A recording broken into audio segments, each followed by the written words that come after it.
सुखदेव जी कहते हैं, परीक्षित, सत्राजित ने श्री कृष्ण को झूठा कलंक लगाया था। फिर उस अपराध का मार्जन करने के लिए उसने स्वयं स्यमंतक मणि सहित अपनी कन्या सत्यभामा भगवान श्री कृष्ण को सौंप दी। राजा परीक्षित ने पूछा, भगवान, सत्राजित ने भगवान श्री कृष्ण का क्या अपराध किया? उसे स्यमंतक मणि कहां से मिली और उसने अपनी कन्या उन्हें क्यों दी? श्री सुखदेव जी ने कहा, परीक्षित, सत्राजित भगवान सूर्य का बहुत बड़ा भक्त था। वे उसकी भक्ति से प्रसन्न होकर उसके बहुत बड़े मित्र बन गए थे। सूर्य भगवान ने ही प्रसन्न होकर बड़े प्रेम से उसे स्यमंतक मणि दी थी। सत्राजित उस मणि को गले में धारण कर ऐसा चमकने लगा मानो स्वयं सूर्य ही हो। परीक्षित, जब सत्राजित द्वारका में आया तब अत्यंत तेजस्विता के कारण लोग उसे पहचान ना सके। दूर से ही उसे देखकर लोगों की आंखें उसके तेज से चौधिया गई। लोगों ने समझा कि कदाचित स्वयं भगवान सूर्य आ रहे हैं। उन लोगों ने भगवान के पास आकर उन्हें इस बात की सूचना दी। उस समय भगवान श्री कृष्ण चौसर खेल रहे थे। लोगों ने कहा, शंख चक्र गदाधारी नारायण, कमल नयन दामोदर, यदुवंश शिरोमणि गोविंद, आपको नमस्कार है। जगदीश्वर, देखिए अपनी चमकीली किरणों से लोगों के नेत्रों को चौधियाते हुए प्रचंड रश्मि भगवान सूर्य आपका दर्शन करने आ रहे हैं। प्रभु, सभी श्रेष्ठ देवता त्रिलोकी में आपकी प्राप्ति का मार्ग ढूंढते रहते हैं किंतु उसे पाते नहीं। आज आपको यदुवंश में छिपा हुआ जानकर स्वयं सूर्य नारायण आपका दर्शन करने आ रहे हैं। श्री सुखदेव जी कहते हैं, परीक्षित, अनजान पुरुषों की ये बात सुनकर कमल नयन भगवान श्री कृष्ण हंसने लगे। उन्होंने कहा, अरे ये सूर्यदेव नहीं है, ये तो सत्राजित है जो मणि के कारण इतना चमक रहा है। इसके बाद सत्राजित अपने समृद्ध घर में चला आया। घर पर उसके शुभागमन के उपलक्ष्य में मंगल उत्सव मनाया जा रहा था। उसने ब्राह्मणों के द्वारा स्यमंतक मणि को एक देव मंदिर में स्थापित करा दिया। परीक्षित, ये मणि प्रतिदिन 8 भार सोना दिया करती है और जहां वो पूजित होकर रहती है वहां दुर्भिक्ष, महामारी, ग्रह पीड़ा, सर्प भय, मानसिक और शारीरिक व्यथा तथा मायावियों का उपद्रव आदि कोई भी अशुभ नहीं होता था। एक बार भगवान श्री कृष्ण ने प्रसंगवश कहा, सत्राजित, तुम अपनी मणि राजा उग्रसेन को दे दो। वो इतना अर्थ लोभी था कि भगवान की आज्ञा का उल्लंघन होगा, इसका कुछ भी विचार न करके उसे अस्वीकार कर दिया। एक दिन सत्राजित के भाई प्रसेन ने उस परम प्रकाशमयी मणि को अपने गले में धारण कर लिया और फिर वो घोड़े पर सवार होकर शिकार खेलने वन में चला गया। वहां एक सिंह ने घोड़े सहित प्रसेन को मार डाला और उस मणि को छीन लिया। वह अभी पर्वत की गुफा में प्रवेश कर ही रहा था कि मणि के लिए ऋक्षराज जांबवान ने उसे मार डाला।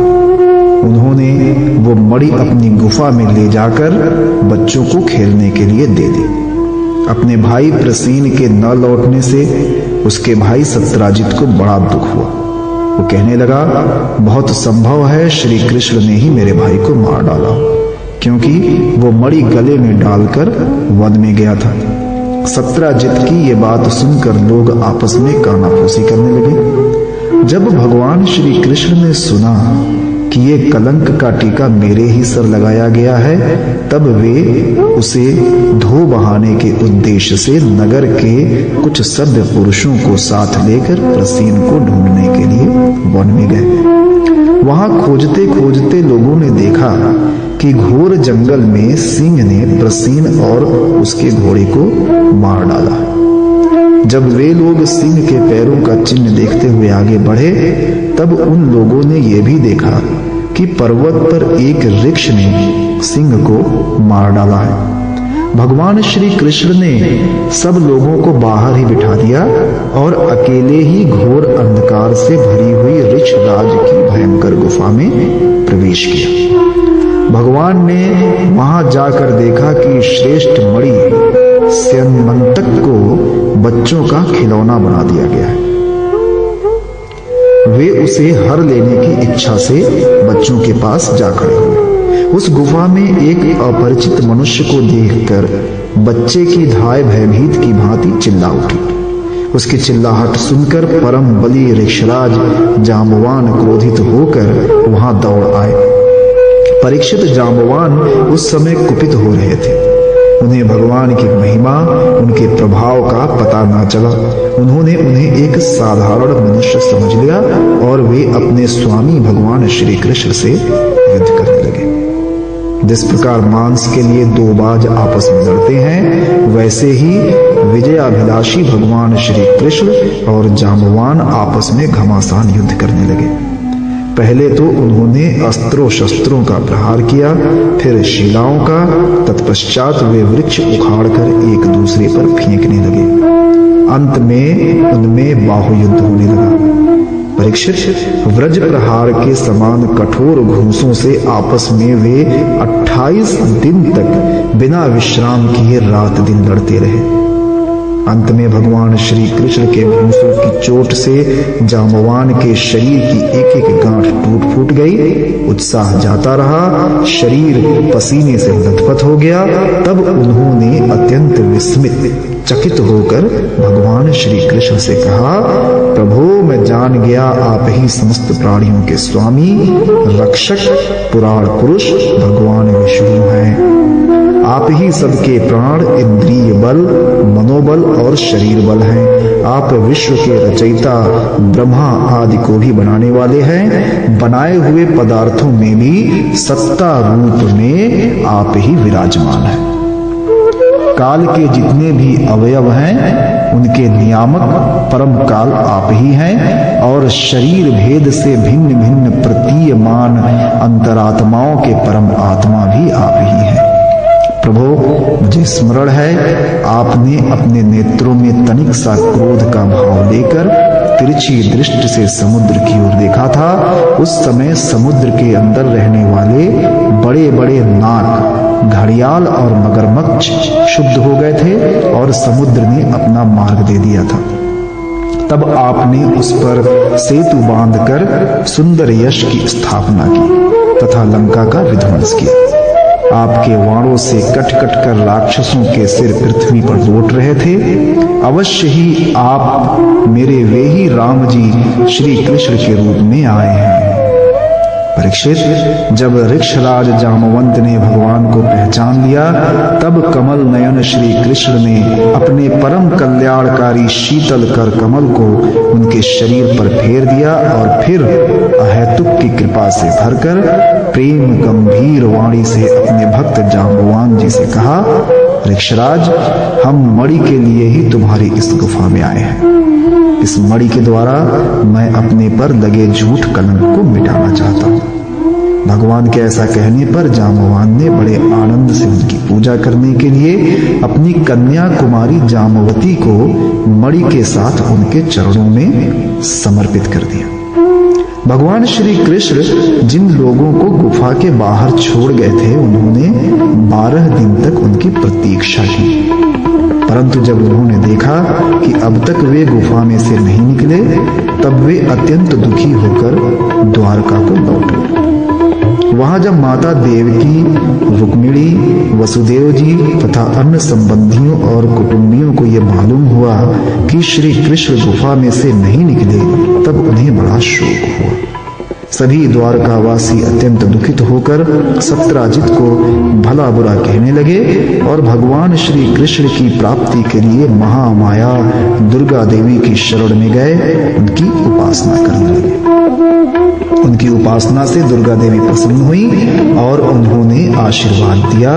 उसी समय उनके बीच में मणि और अपनी नववधू जामवती के साथ सफल मनोरथ होकर श्री कृष्ण सबको प्रसन्न करते हुए प्रकट हो गए। सभी द्वारकावासी भगवान श्री कृष्ण को पत्नी के साथ और गले में मणि धारण किए हुए देखकर परमानंद में मग्न हो गए, मानो कोई मरकर लौट आया हो। तदनंतर भगवान ने सत्राजित को राजसभा में महाराज उग्रसेन के पास बुलवाया और जिस प्रकार मणि प्राप्त हुई थी वो सब कथा सुनाकर उन्होंने वो मणि सत्राजित को सौंप दी। सत्राजित अत्यंत लज्जित हो गया। मणि तो उसने ले ली, परंतु उसका मुंह नीचे की ओर लटक गया। अपने अपराध पर उसे बड़ा पश्चाताप हो रहा था। किसी प्रकार वो अपने घर पहुंचा। उसके मन की आंखों के सामने निरंतर अपना अपराध नाचता रहता। बलवान के साथ विरोध करने के कारण वो भयभीत भी हो गया था। अब वो यही सोचता रहता कि मैं अपने अपराध का मार्जन कैसे करूं, मुझ पर भगवान श्री कृष्ण कैसे प्रसन्न हों, मैं ऐसा कौन सा काम करूं जिससे मेरा कल्याण हो और लोग मुझे कोसे नहीं। सचमुच मैं अदूरदर्शी शूद्र हूं। धन के लोभ से मैं बड़ी मूढ़ता का काम कर बैठा। अब मैं रमणियों में रत्न के समान अपनी कन्या सत्यभामा और स्यमंतक मणि दोनों ही श्री कृष्ण को दे दूं। ये उपाय बहुत अच्छा है। इसी से मेरे अपराध का मार्जन हो सकता है और कोई उपाय नहीं। सत्राजित ने अपनी विवेक बुद्धि से ऐसा निश्चय करके स्वयं ही इसके लिए उद्योग किया और अपनी कन्या तथा स्यमंतक मणि दोनों ही ले जाकर श्री कृष्ण को अर्पण कर दी। सत्यभामा शील, स्वभाव, सुंदरता, उदारता आदि सद्गुणों से संपन्न थी। बहुत से लोग चाहते थे कि सत्यभामा हमें मिले और उन लोगों ने उन्हें मांगा भी था, परंतु अब भगवान श्री कृष्ण ने विधि पूर्वक उनका पाणी ग्रहण किया। परीक्षित, भगवान श्री कृष्ण ने सत्राजित से कहा, हम स्यमंतक मणि न लेंगे।